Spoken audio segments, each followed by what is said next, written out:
Hi అండి. Welcome to our channel. మీకు ఈ ఛానల్ ఫస్ట్ టైం చూసినట్టయితే లైక్ చేయండి, షేర్ చేయండి, సబ్స్క్రైబ్ చేసుకోండి.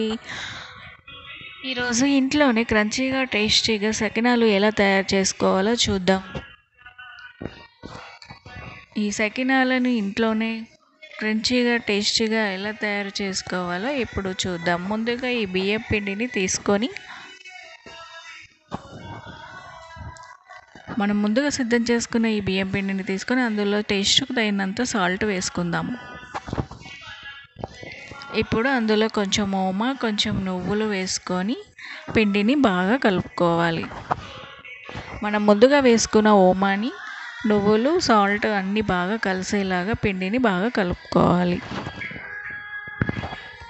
ఇప్పుడు పిండిలో కొన్ని వాటర్ వేసుకుంటూ మరీ గట్టిగా కాకుండా మరీ లూజుగా కాకుండా పిండిని బాగా కలుపుకోవాలి.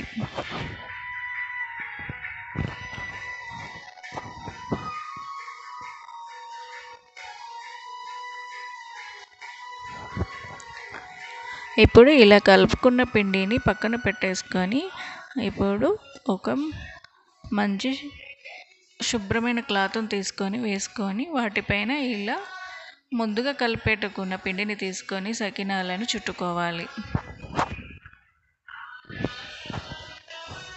ఇప్పుడు ఇలా సకినాలను చుట్టుకోవాలి.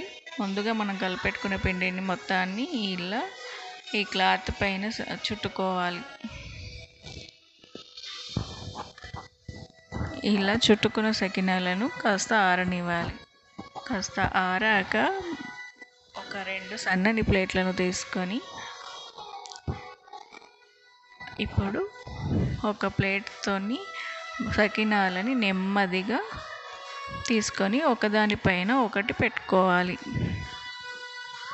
ఇలా పెట్టుకున్న తర్వాత వాటిని నెమ్మదిగా తీయాలి, లేకపోతే విరిగిపోతాయండి సకినాలు.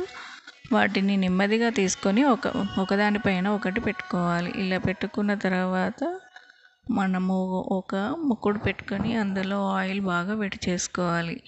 అలా వేడి చేసుకున్న ఆయిల్లో ఈ సకినాలని నెమ్మదిగా వేసుకోవాలి. ఇలా నెమ్మదిగా వేసుకోవాలి, లేకపోతే సకినాలు విరిగిపోతాయి. అంతేనండి. సకినాలను అటు ఇటు బాగా కాల్చుకోవాలి.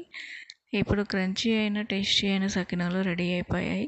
మీకు ఈ ఛానల్ నచ్చినట్టయితే లైక్ చేయండి, షేర్ చేయండి, సబ్స్క్రైబ్ చేసుకోండి. Thank you for watching. Bye bye.